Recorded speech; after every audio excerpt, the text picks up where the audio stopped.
Welcome to Why You Shouldn't with Veronica, where we just don't talk about the culture, we unmute it.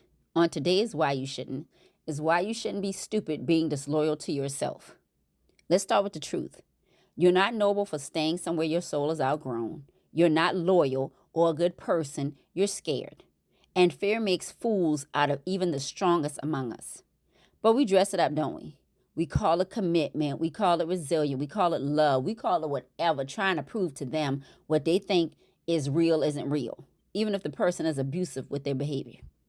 But if we really sat with it, if we stripped it of ego, image, and excuses, we'd have to admit most of what we cling to is fear in disguise.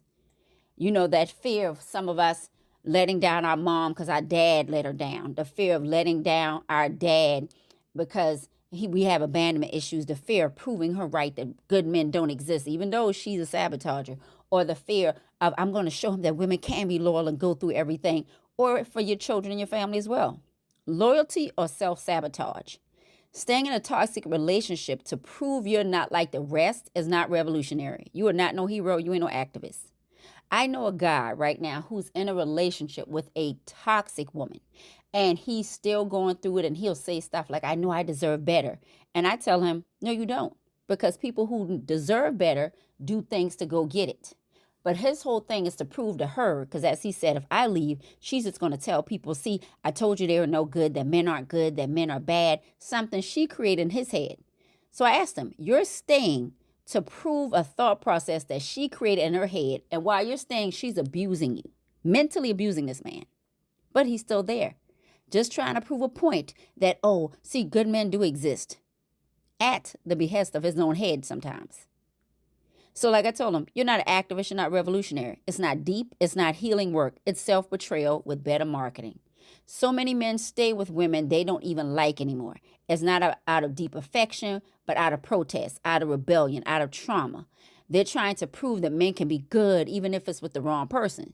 They're trying to undo some stereotype, rewrite some history, fix some memory like their mama and daddy. They're fighting ghosts of exes, of their father's failures, of societal narratives. They're dragging their real self, flesh and blood, soft and breaking, through hell just to say, see, I stayed. Good men do exist.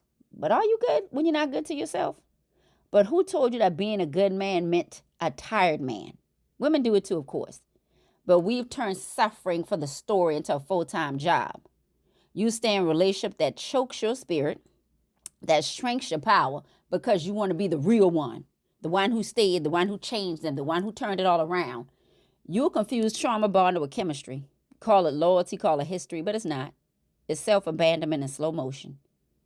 And the sad part is, it's all done with our permission. We do it for our children, we do our family, we do it for our job. I was never one when I used to watch Family Matters, that show back in the day. I never cared for like the Steve Urkel's character. Because in my mind, I was like, why would you want to be with someone you have to wear down? And then why would you want to be with someone that wore you down? Think about that. So I tell men, stop being Steve Urkel if you're a Steve Urkel. Women too. Let me say this out loud. Being Steve Urkel to someone who barely respects you is not romantic. It's tragic. You're not auditioning for love. This ain't a sitcom. That I'll wear them down energy is draining you. Y'all are looking like Pepe Le Pew out here, damn near stalkerish. And then this is to a person you say you love, that you hound to keep you in a relationship, even when they're trying to get a break and let you go. And by the time they see your worth, you'll barely remember what made you worthy in the first place. You will have bent so far you forgot your original shape. Think about that. Do you even know who you are when you look in the mirror? Being that person for these people. Loyalty to jobs, that's not love either. And don't get too comfortable if you're single, because we do this in our careers too. How many of you are still at a job that drains you, at a company that no longer aligns with your vision, a position that doesn't excite you, stretch you, or even respect you? They'll use you as long as you let them use you up. Like Aaron Neville said, use me till you use me up. But they once gave you a bonus. They once had a good culture. They once had a cool manager. And now you have anxiety on Sunday nights and ulcers on Tuesday because of what they once did. You notice how we pass relationship stuff off the jobs too. Or they once liked me, or they once showed me kindness. But you don't want to seem ungrateful because they gave me a chance, because I have good friends here. And what if the next thing is worse? You know, a study came out last year showing that people stay at jobs they absolutely hate because they have good friends there? Think about that. We could be friends outside of this. I'm done. So let me be clear. Gratitude without boundaries is just a prison with nice curtains. You can appreciate what a season gave you without chaining yourself to it. Even the Bible says everything has a season, meaning some stuff have to end. I don't want it to be you. I don't want it to be your peace. I don't want it to be your health. I don't want it to be your finances, all because you're trying to overstay your welcome because, I don't want to lose half, or, it looks good on paper and people see us on social media and we look good because you telling lies that you shouldn't be, all for the sake of impressing people. You could honor a door that opened without refusing to walk through a better one. Jobs like people can become outdated for your spirit. The cost of delay, being disloyal to yourself, isn't just about what you tolerate, it's about what you delay.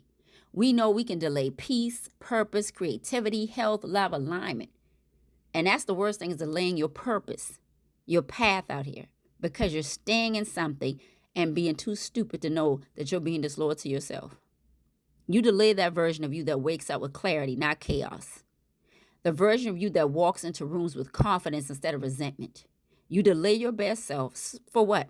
So they don't feel abandoned, but you abandon yourself. So let me ask you something deeper. When did you start making other people's comfort more valuable than your evolution? So you stay and you say, look, I was here. I was a good husband. I was a good father. I was a good mom. I was a good daughter. I was a good sister. For what? For people who did not even care and still not going to appreciate you when you drain yourself dry. You don't owe anyone your suffering.